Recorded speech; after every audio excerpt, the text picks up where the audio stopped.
Naaman po tayo mga kaadoy no nga kursunada pod mutilaw kani atong gitawag na homemade na malunggay tea. So ako po i-share sa inyo ha, may na lang pod no natay mga kaadoy nga kursunada pod nga mubuhat pod sama sa kuha. So daghan man putag mga kamunggay diri mga kaadoy kong higala no.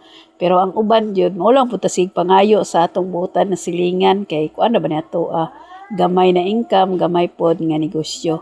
Ang nagbuhat na apoy gamay. Gamay na idea o kakugi. So, ani lang ka-simple mga kaadoy kong higala. Kaning maning kamot o maning tiil. So, kanidi ako ang malunggay mga kaadoy kong higala. Ako po ning pinalit. Kaya maulaw mo po ta sige tagpangayo. Tapos may nalang po no malipay po. Kaning gitawag nato mga kaadoy nato nga naapoy mga malunggay. So, sa panahon karon mga kaadoy kong higala sama sa kong giingon, wala na may libre karon no. Karong panahon na. Swerte na kay ka kung naay libre karong panahon na. Or naay muhatag sa imuha nga libre.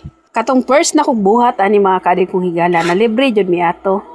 Kay naman tay kugihan pod na amahan nga nagkuha pod ato.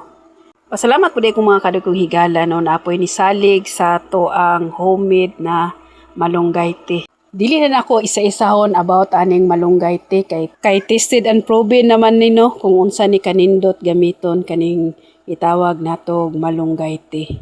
Sa mga kaadoy nato nga walay time dia magbuhat kaniadto ang malunggay tea no.